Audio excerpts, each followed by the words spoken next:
Hello,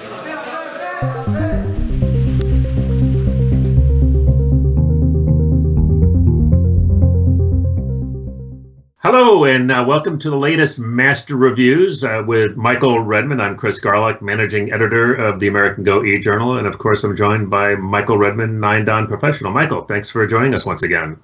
Hi, Chris. Nice to be here.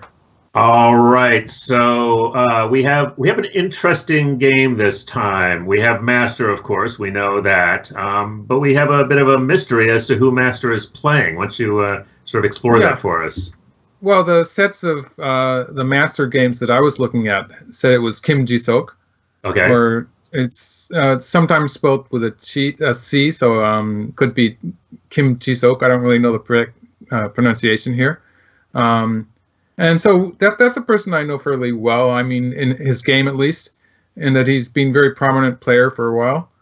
But of course, it turns out that AGA had a different name on that file, and people don't really seem to be sure because it's maybe King. What was the other name? Kim Jungwon. Right. Something like that. A player I don't know quite so well.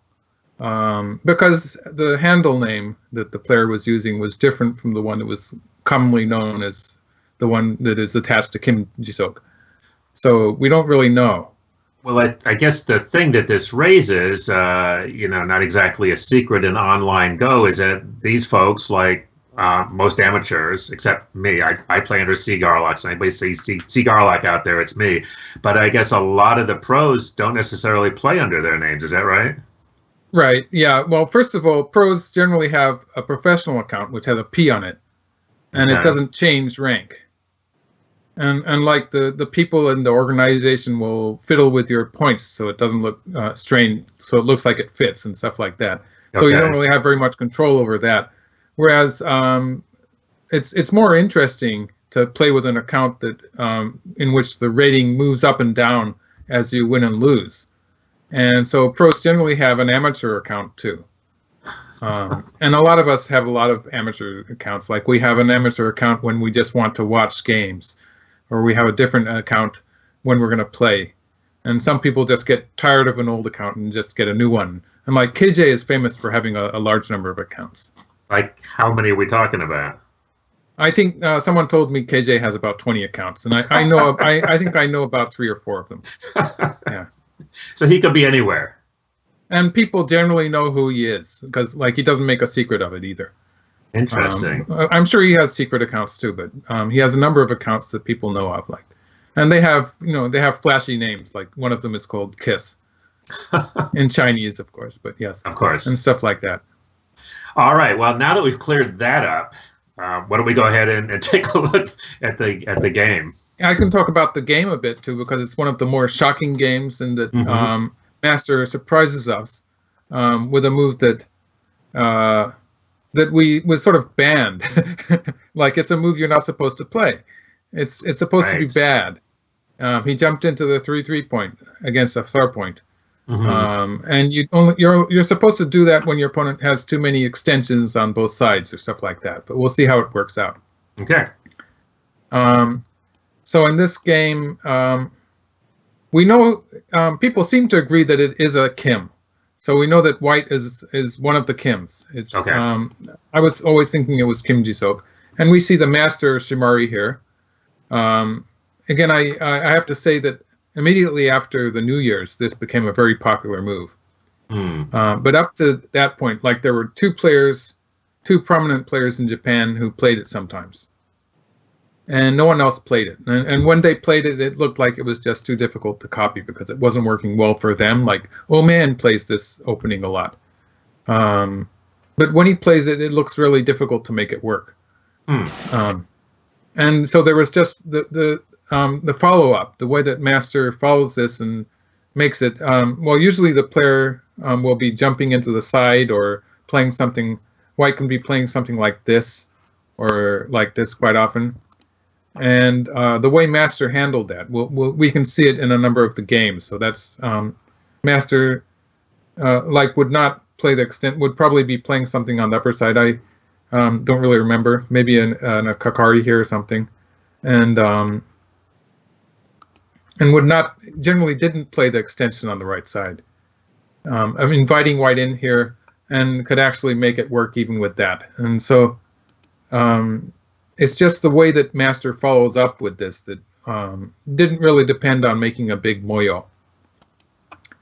In this game, white plays the kakari, and this is an unusual case in which master actually plays a pincer, because master almost always just answers like this in the corner. So this is one of the unusual circumstances in which master is playing a pincer. And white jumps out. And actually, I don't like this Joseki for white. Because? And I'll talk about that as the game progresses. But the simple way for white to play is to play like this. Okay. And there's a lot of room for white to jump into the right side. Like later on, white can still jump in here. Mm-hmm. And white can cover here to make a life. Actually, I saw a game sort of quite like this between Yamashiro and Takemiya just a few days ago. And in that game, it turned out like this. And Takemiya had this huge moyo. I might even remember it was something like this. And Takemiya played here. So this is the way Takemiya plays it. And of course, white jumped in after that. It was very similar to this. Actually, to be honest, I think the lower right corner here, this stone, it might have been on the start point, actually, but it's a very small difference. Gives a little. That would be more Takemiya-like. Right. But Takemiya played this opening, and so this would be one to the left too. He played a 2-space extension. Sure. But this kind of thing is what I would expect, and I think it's an even fight. They after this, Yamashiro jumped into the center, and it became a fight in the center. So that's the way I would tend to play with white, because white does have the room to jump in on the side later. Later with this move, like this, white can still jump into the side, and so. Jumping here, it follows this way. And after this move came up, this move was sort of, you could say it was invented or found a few years ago. Mm-hmm. I don't think it's been around that long, but it's a very strong move in which black is, for one thing, black is threatening to cover off the center. Like if white plays here, let's get back to the move tool. If white plays here, black will push against it once, and white has to pull back, and then black can play here. And you can see that the center is getting cut off if white tries to break through here. White has a problem on the right here because black has this move. Yeah, And so this is not going to work for white. Right, it's fatal. And otherwise, white can cut here. Mm-hmm. I was wondering about that. And although white can black actually can probably run away here, actually. Mm-hmm. Mm-hmm. And so it's probably a difficult fight for white. So what white usually does is, this doesn't really work out well for white. So white usually extends. So this is the natural move. Right. The problem with this is that now black has a potential ko in white's shape. Like black extends here. Usually in pro games up to now, black was playing here. So it's sort of interesting to see master playing on the 4th line, which is, it's a bit thin. And it's hard to explain why master would do that. Like this looks like it's a more finished shape for black. Mm-hmm. Mm-hmm. So that's the move that I've played in this kind of position. I don't know. This increases the size of a move on the upper side. Mm-hmm. And later on, we'll see how that worked in the game, because it does sort of force white to play a move there fairly early. And so master is sort of increasing the value of the upper side, and we'll see how it works in the game. Mm-hmm. But the move I would choose would be this one, which sort of finishes off the upper side. The meaning of this marked stone here is that when white plays away, black has a ko here. I see. And this is a very well-known variation. It's interesting to see that you might say Master is playing the human Joseki. It's playing a Joseki that is well-known, and humans actually agree with Master in his estimation of this position. Like in this ko, for instance, even if black does it immediately, this is going to be bad for white. Because in this case, of course, black had the perfect co-threat, so it makes it work. So basically, black only needs one co-threat to make this work. And if white answers the co-threat and black wins the ko, this is just going to be a complete disaster. Yeah, it's terrible. The whole area is just, it's like it's burned out, and all the white stones are meaningless. It's so sad. And let's see, it's not really so many black stones used to surround that whole area. Like there's 8 white stones in there. Actually, 7 white stones. So it's 3 black stones just to get all that area. So it's just too bad. It's as if black only needed 3 moves to surround the whole area there. Right. Because of all the dead white stones. So white has to win the ko, and we get this result, which is also good for black. So all black needs is one valid co-threat to start the ko, which means that in actual practice, white has to immediately protect here. And because of this, I feel that white has a very slow opening here. It's white has ended up playing with gote here, and although the 2 black stones, the 2 black stones here, why don't I mark the other one too? And these 2 black stones are sort of they're not working very well. They're up against the white wall. But also, it's going to be difficult for white to make a big territory there anyway. Like black still has sabaki moves later. Like in some cases, if the circumstances allow, then black could start playing something like this to break white into 2, and that would start another fight. Like black could actually crawl here and bump against to catch. So black would have options like this, which sometimes would work. Like if white pushes against like this, then black would be able to sacrifice the 2 stones relatively at a low cost. Like black would be getting a lot back on the right side. So despite the fact that white is being forced to play an extra move here, it's not as if white has a perfect shape.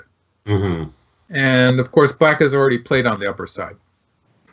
And so I like this for black already, the fact that black is getting an extra move elsewhere.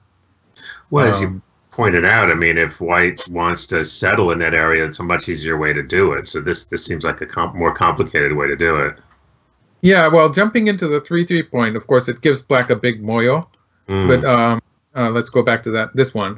Yeah. It gives black a big moyo, but after all, that's a double-edged sword, because black has to realize something out of the moyo. Sure. Because white is getting a lot of territory in return.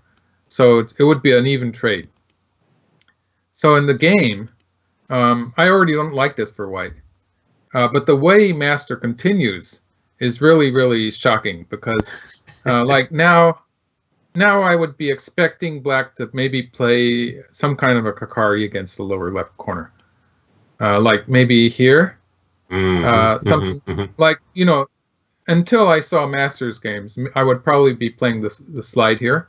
But of course, this slide is a move that Master did not play once in the 60 games. So I'm sort of wondering about that. But like something like this is what I might play. After seeing what Master does, maybe I would play this move high like this, which is something that Master does sometimes. In fact, AlphaGo did that. So AlphaGo played this move too. AlphaGo liked it, and Master still likes it. So maybe I'd play something like this just to, and this would be putting emphasis on the fact that the 3-3 point is open in the lower left corner. So white would maybe want to play here, after which black would play something on the side here. So this is what I would be sort of expecting. But Master didn't do that. Now, after playing the 1 kakari, black jumps into the 3-3 point. This is something you don't do No, there's this, Like this is supposed to be a good move if white has if white has two stones on both sides. sure. If white had a stone here and here, Take away the corner. then black would take away the corner, and all these two extra white stones in the triangle points would be bad. Or Right. even if white has two stones, something like this.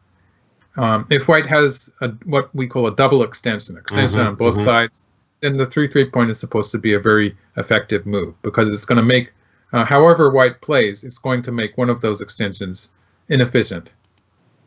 But playing the 3-3 point without having any white extensions there is sort of unheard of. It's supposed to be, locally it's supposed to be a Joseki, but without the extension, the white's outside influence is supposed to be so much better than black's territory in the corner. Sure, sure. That's just something you don't even think of. But as the game progresses, we find that that black played this Kakari. It's probably better for black to have this Kakari in before black plays the 3-3 point. So we can see that black played this Kakari here, the approach move in the upper left, in preparation to jumping into the 3-3 point. So it's like, wow. It's as if master has a plan. So when the way it does this, the way it has moves that it seems to like, and seems to have a plan, a game plan as it goes on, it makes it seem very human to us. It's not like it's a computer just doing calculations for each move it plays, because there's a kind of a flow to the play. So that's something that makes it human. But there's also the fact that it plays these moves that we think are supposed to be bad, and it makes them work. And so there's a big question here for me: is this 3-3 point really the best move here? I was going to ask that, because I mean we've certainly seen this before, where masters made moves that are considered bad and made them work. And this is, when you were talking about this, I'm just wondering, it's not only considered bad, but it's also the timing. It seems odd, right? Well, in retrospect, after studying the game, I can see it works really well with the Kakari in the upper left. And so in this case, it's actually working to a certain extent, but it's a move that I would never think of. Right. And looking at the position after this, actually black has a good position. So black ends with a game that is that black can go on to win. So the big question here is, my feeling is that maybe black is ahead already. Already. I mean, I like the Joseki in the upper right for black. So my guess is that I would prefer to play with black in this position already. Right. So is that why black ended up with a good position, or was the 3-3 really necessary for that? And because someone was telling us, I think in the comments, that master does not always choose the optimum move. It can choose a move that is not optimum, but is good enough to win the game, it thinks. So it's not as if it's tied down to one move. So we don't really know if even master thinks this is the best move. Wow. It's just good enough. So that's, it might just be good enough. And also when it's studying the game, it can, if it gets to this move earlier, for instance, if it got to this move earlier than some other move like this and ended with a good result, it might just end its calculations at that point. If it thinks this move is good. That's probably one of the reasons that master makes so many mistakes in the end game, because it's winning anyway. And so maybe it gets the wrong version first, and it knows it's going to win with that version. But let me ask you, as a pro, I mean, are you always looking for the absolute best move, or given time constraints and other things, will you make that same sort of thing? This is good enough. Well, I'm in the opening or the middle game. Well, especially in the opening, I'm looking for the move I like. And I generally don't know if it's the best move or not. But you like it. If I like it, it's probably good enough for me. And in the middle game, quite often I can I can get a result. Like I can find moves that don't work and moves that seem to work because there's a lot more reading involved. And in the end game, it's relatively easy to find the best move. Right. Like the professionals and a lot of non-professionals even sometimes, but professionals have a way to count the value of a move, to estimate the value of a move, and say that this move should be equal to about 2 points gote or something like that. There's various systems that people have, but even if you count it as a gote yosei, which is a yosei that ends with your opponent getting the initiative, there's a way to estimate all of the yosei moves, all of the endgame moves, to give them a certain value. And so we can look at the various positions locally and estimate a value for each move. And then we know which move is supposed to be the biggest. And like that's an average, and it can you can go wrong slightly, like you can lose a point sometimes if your opponent plays the final big move. But generally speaking, this estimation of the size of the move works pretty well. Like it's pretty hard to lose more than 1 point doing that. And so pros generally, if they have enough time, they won't make a mistake in the end game. Whereas master does. So what? Yeah, I was going to say that's something you point out. The master. Well, it's not. You're not sure the master's making mistakes so much as master doesn't need to. It's finding a different winning position, winning sequence. Right. Right.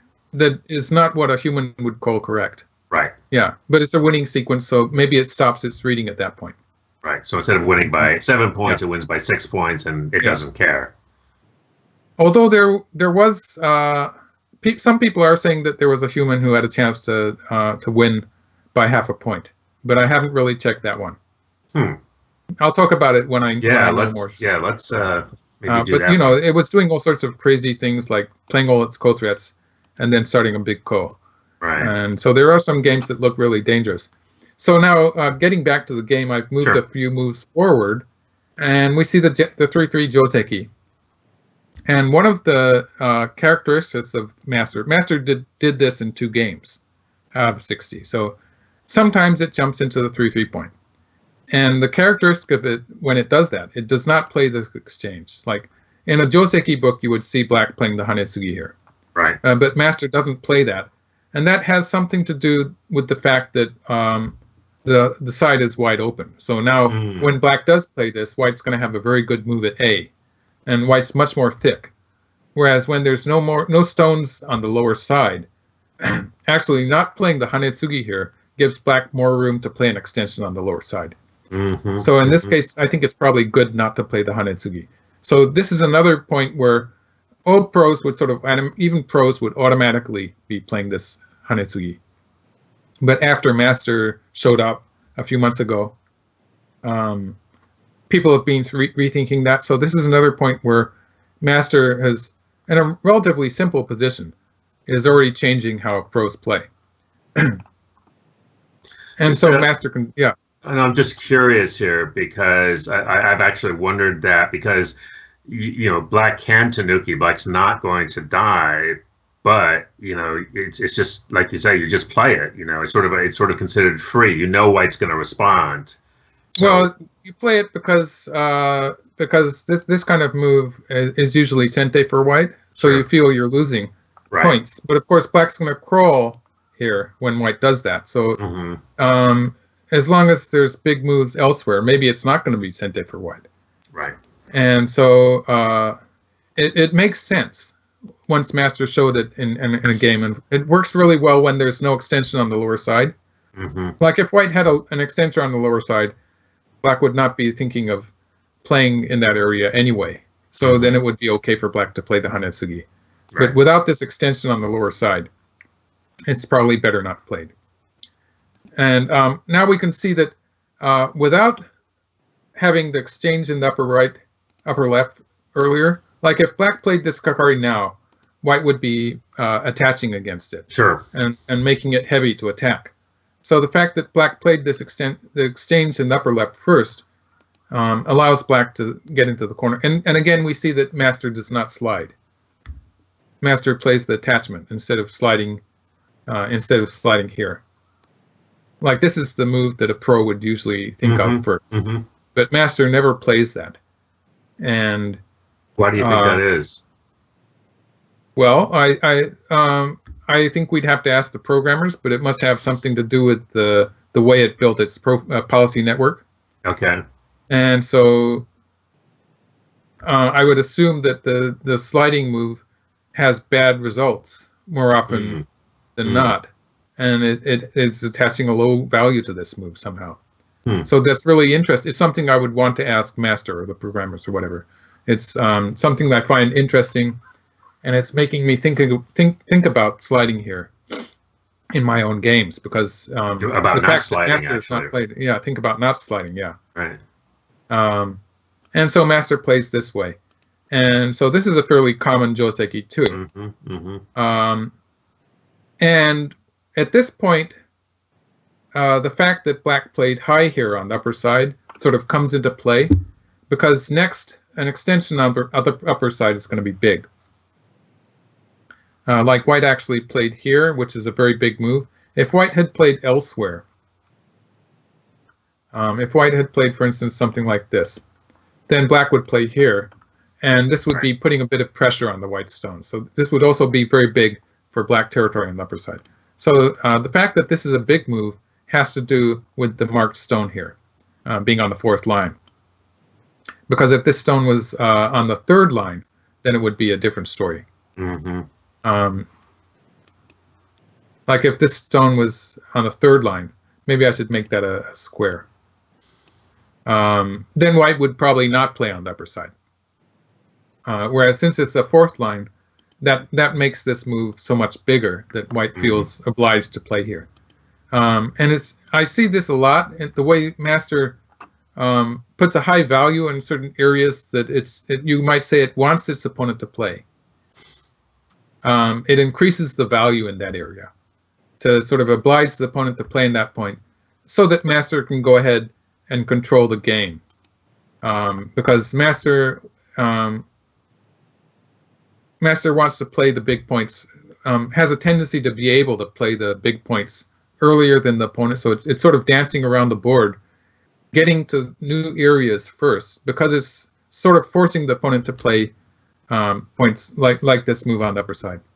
Well, and it also seems like Master just has a lot higher tolerance for leaving positions that, as you say, a pro would normally play out.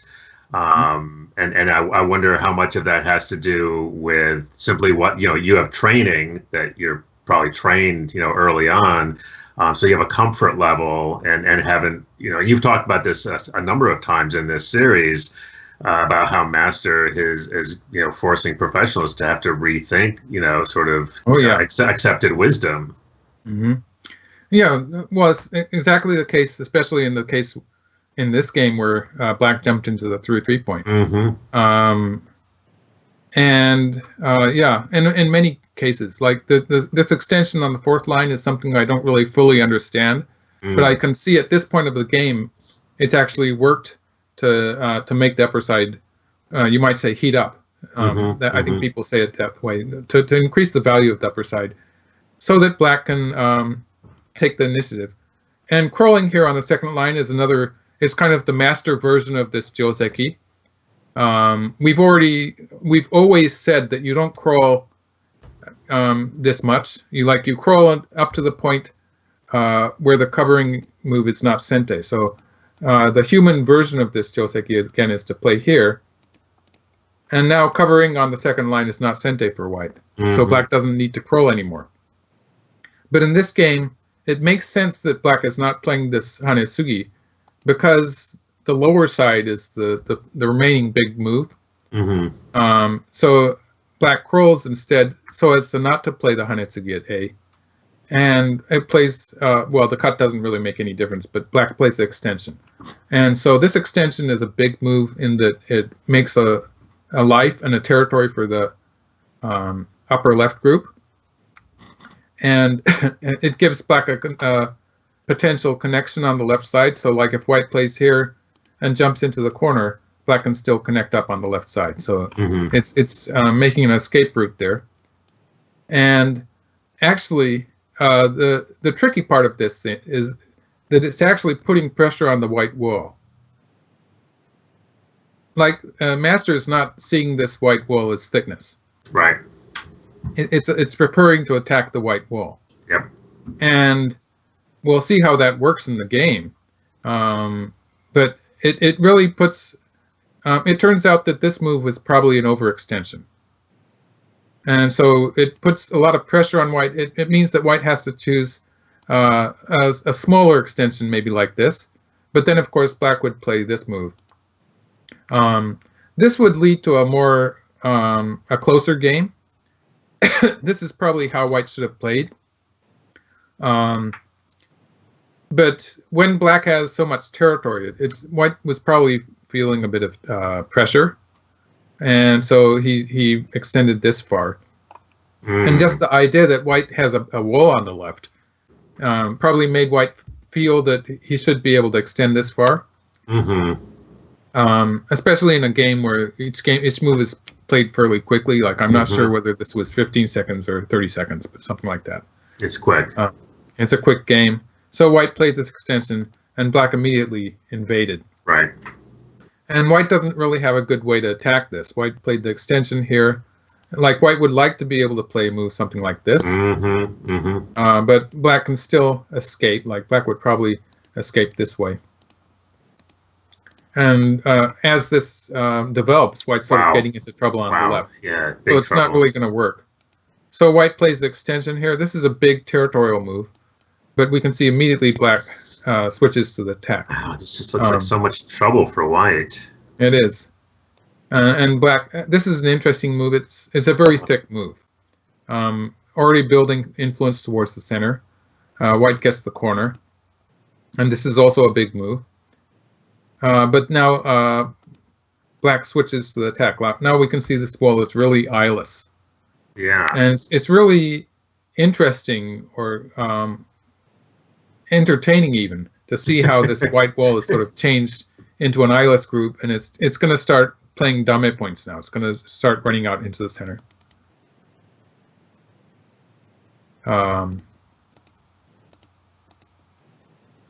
And this is really painful for white. You can see it. It's probably pretty obvious that it's painful. I can tell this is painful because this looks like one of my games, so this can't possibly be good. You know, this is just. And you can see that I've stopped putting variations in because it's just pretty one-sided at this point.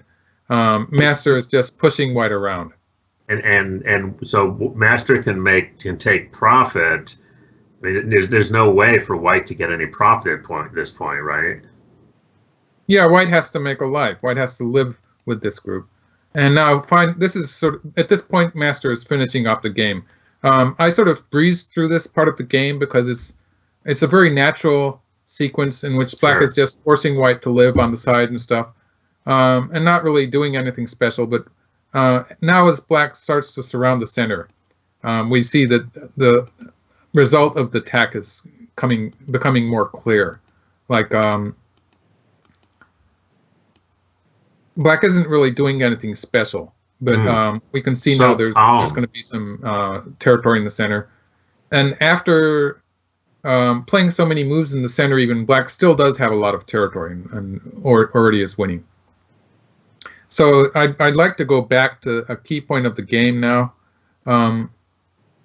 which is this point. Well, already at this point, black's extension here on the left side. The fact that this move is putting pressure on the white wall and sort of constricting white to a small extension on the side is really characteristic of the way that Master can control the game. And it shows black's Master's the ability to control is really one of the strongest characteristics that I see in Master.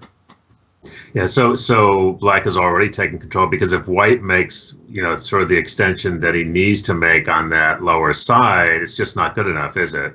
It's not. White's going to have trouble catching up in territory. Like it's not going to be enough territory. Yeah.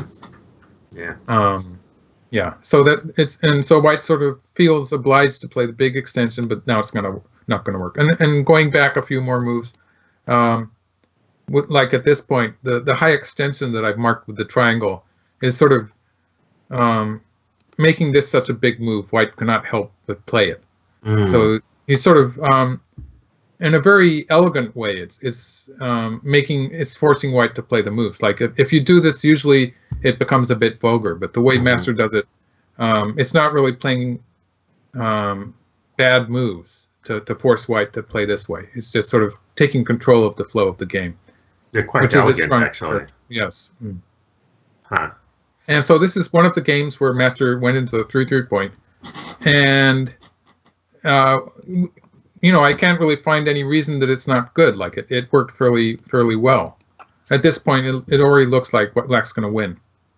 And this is what move? This is number 43. Like the invasion came at pretty early, something like 29, was it? Yeah. No, it was earlier than that. It was 19. Yeah. Move 19, invading into 3-3 point. That's pretty unheard of. And I sort of suspect that it has something to do with the fact that I think the upper right corner is good for Black. And so one hypothesis is that Master already thinks it's going to win and is trying to simplify the board position. That's one hypothesis. Otherwise, maybe the 3-3 point, maybe it really thinks the 3-3 point is the best move. So that's hypothesis number 2. Well, you so want to sit down with Master, don't you? Of course. I have to ask the question. And that's something like if a pro had Master on a computer, for instance. Like I know it's a multi-PC thing at this point, but sure. What a pro would do, a pro would be playing through this variation and then playing through the Kakari variation and having Master assess it and see the points that it gives to each move and stuff like that, and just playing around with it until I would be doing that until I had an idea of my idea of what I think of Master's idea. And so I'd have to play around with it a lot to really get a feeling. And I'd be playing a lot of games against Master starting at this point and playing with both sides and stuff. So it's really sort of trying to solve a really interesting puzzle in a way. Yeah, right? Well, not only asking Master why it did that, I would have to create my own feeling about that, whether I really want to copy that or not. And so I'd have to go through that. And that's actually Japanese chess. Shogi computers are already stronger than humans. And that's what players can do with them. They can try out all of the various variations and find out what that particular AI is going to do most of the time. Yeah. Well, and as we've talked about before, you had just recently done some commentaries on some other of these AI programs, and there's more of them coming out. Clearly not as strong as Master yet, but they're way ahead of previous Go playing programs. So I think it's safe to say that in the foreseeable future, if it's not Master, somebody's going to have something out, a commercial thing where this will become possible.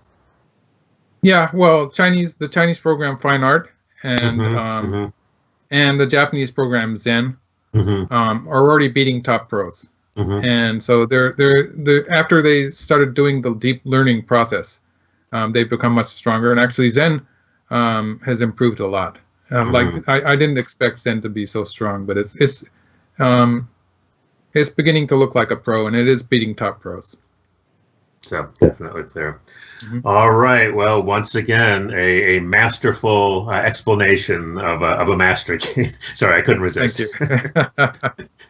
Thanks so much, Michael. We appreciate it. And as always, folks, Michael will have some more variations in the SGF file, which we will post with this on our website, usgo.org. Hope you enjoyed that. Hope you've enjoyed this video. We'll have more to come. Thanks again, Michael. Appreciate it. Thank you. My pleasure. And again, thanks for watching.